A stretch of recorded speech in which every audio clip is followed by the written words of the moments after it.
some of the pros and cons of entrepreneurship as a beginner. So I started my business around 2014. That's when I got my first mobile app built for me. It was a local directory guide. And then I went on to build one for the city of Atlanta. So fast forward 4 years, I then started my own mobile app development company. And now I have a team of developers, and together we build out mobile app projects for small businesses, organizations, schools, some big corporations, and things like that. So I have been a full-time entrepreneur for the second time around for about maybe 5 months now. And I wanted to just list the pros and cons of it as a beginner, because I still consider myself a beginner. Especially with some mental health disparities that a lot of us have. So I want to just highlight that. So some of the pros are no aggy coworkers. When I worked corporate, there was plenty of women there who were a lot older than me. I was the youngest one, who loved drama. They loved gossiping and things like that. And when I think of a job, I just want to come in, do my work, and leave. And I just couldn't. Sorry, my hair is crazy today. It's wash day. I just couldn't understand how women would be in their 50s and 60s and still have time for drama at the job. Unfortunately, my life was not that sad, and I didn't feel the need to engage in such activity, but it was very annoying. Especially if you stay out of the drama, they will find any reason to try to pull you into their drama. No, ma'am, keep it. I'm good. I'm just here to pay my bills on time and raise my credit score. That's it. Number 2, no airheaded managers. So I did have a manager, and of course I'm not going to name names because it's not relevant or polite, but I can tell you my personal experience and my opinions. Because he made maybe 101 a year, he thought it was super cool to look down on us or treat us as if we were peasants. And maybe financially, maybe he manages money very well, blah, blah, blah. I don't know anybody's personal financial situation, but if you make more money than your team, first of all, you're supposed to, but just to act on it every chance you could, I just thought that was very distasteful. So as you can see, I had a very bad corporate experience that pushed me to full-time entrepreneurship. As scary as that is, it literally pushed me. My mental health was going crazy. And I was in and out of the hospital, panic attacks, anxiety attacks. And I was like, this is just not a good environment for me to be. I can't even come in here and do my work without drama.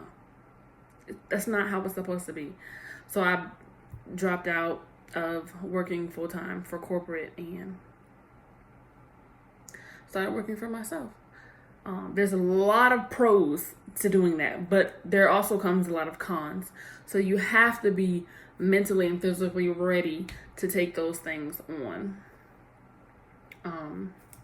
Let's see. The third thing would be there's no preschool bathroom potty break. Oh, I need a pass to go down the hall to the bathroom. I hated that. We had to let the whole team know when we were going to the bathroom or when we were going to get a snack or water.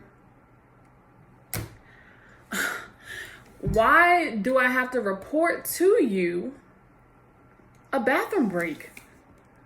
I'm an adult. Can I go get water without report? Why do I have to report to you? If I come in here and I complete my job and I bounce, that should be good enough, right? You're not paying me to be social. You're not paying me to keep track of me. Your work is done. Your money's not being wasted. That's it. That's all it should be. If you see me looking over to the side, I'm actually looking at my notes.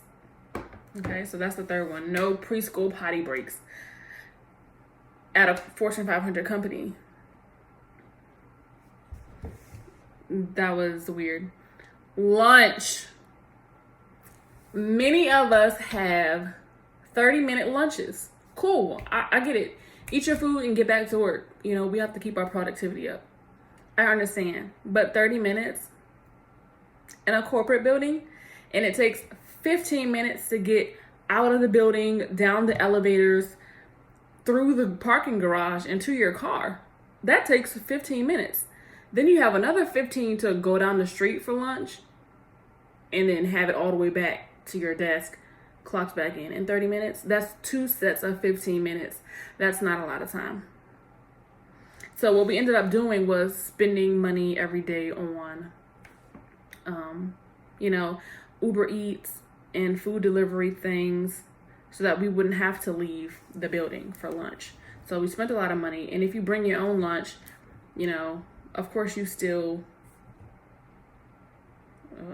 get that 30 minutes deducted from your check, even though you're there.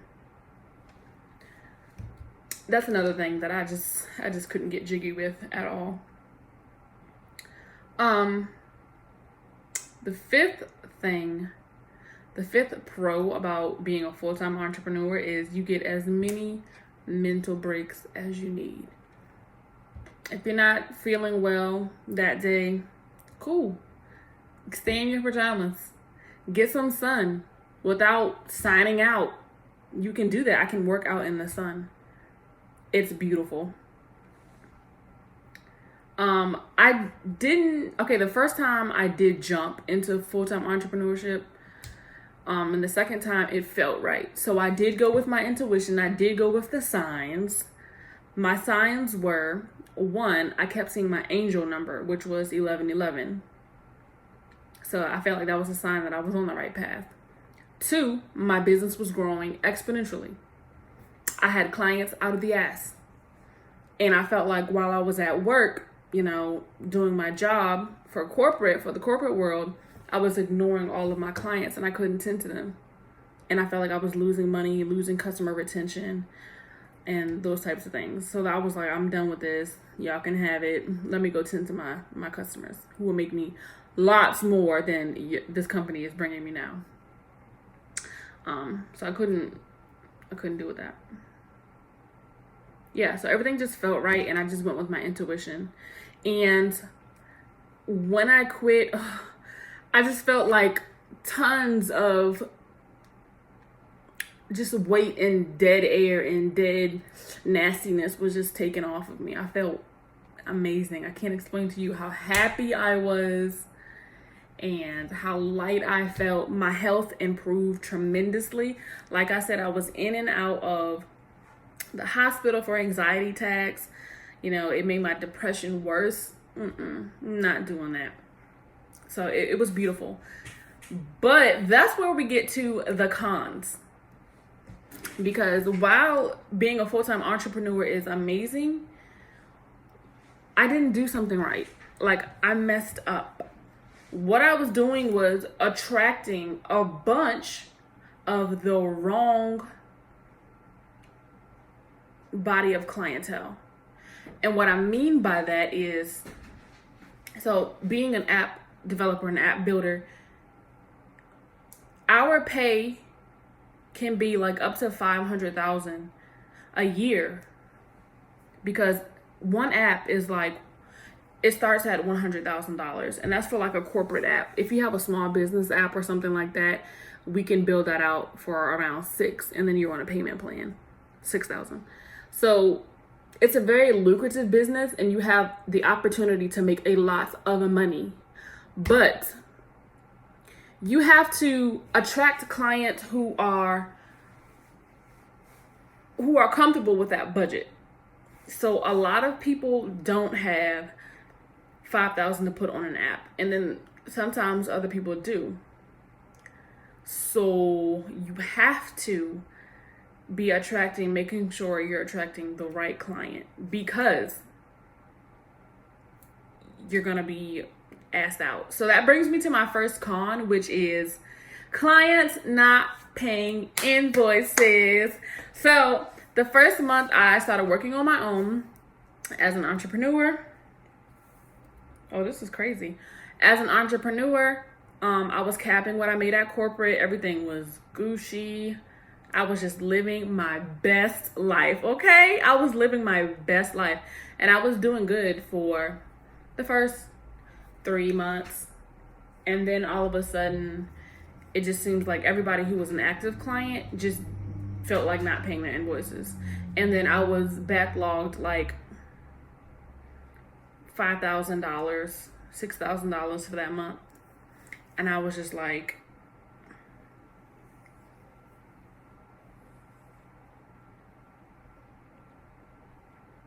I wasn't expecting that at all. So, I wasn't expecting that. It took me for a little spin, but now I know what to do.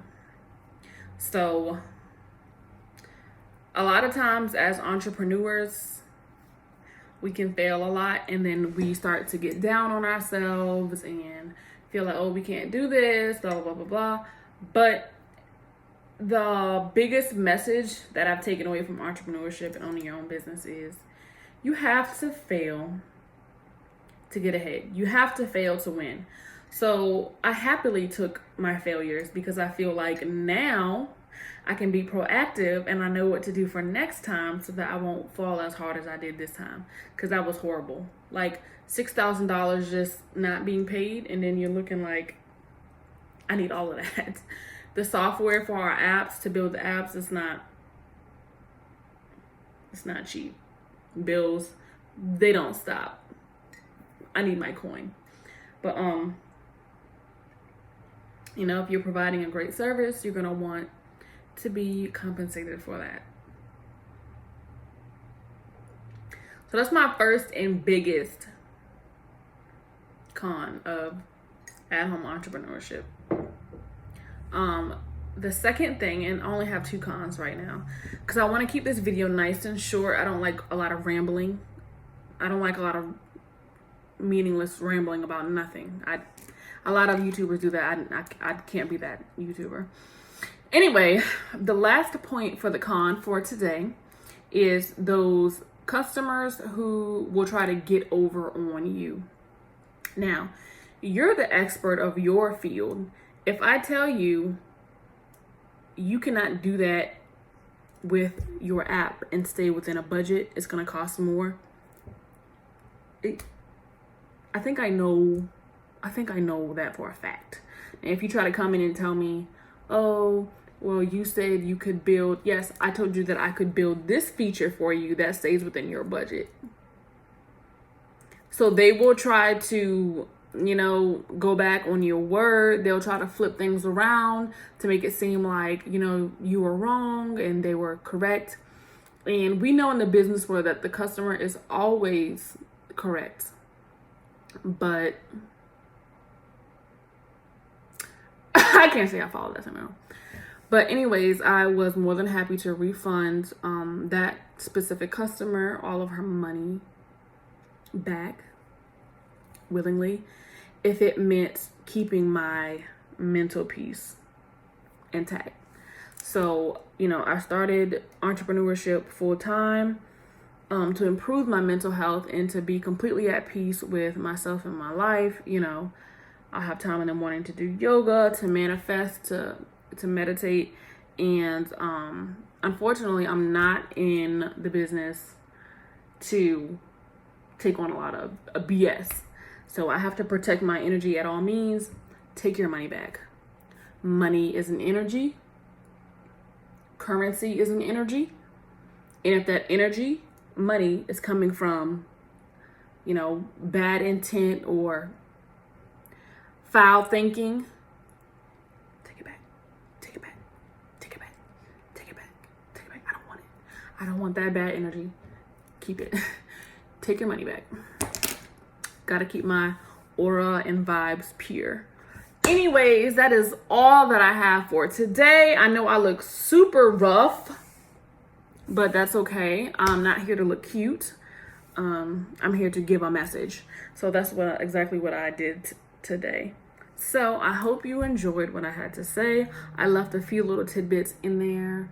So I really hope you got something out of this message, especially for the newer entrepreneurs. I feel like this message is for the newer entrepreneurs because I consider myself a baby entrepreneur. And I know that there's people out there who've been in the game a lot longer than I have and know a lot more. And they were probably in my situation, the situation that I'm in now. But other than that, entrepreneurship is a beautiful thing. I love it. And I will keep failing until I get it right because it's a law of physics. And it's quantum physics also, that if you keep knocking on a wall or running into a wall, eventually you're going to have no choice but to go through it. So to me, that means if I stay consistent with, my goals and stuff when it comes to entrepreneurship, I will have no choice but to succeed and break all of the barriers that, all the goal barriers that I have set for myself. Well, guys, anyways, that's all I have for today. I hope you all have a beautiful day wherever you are. And I will see you next time.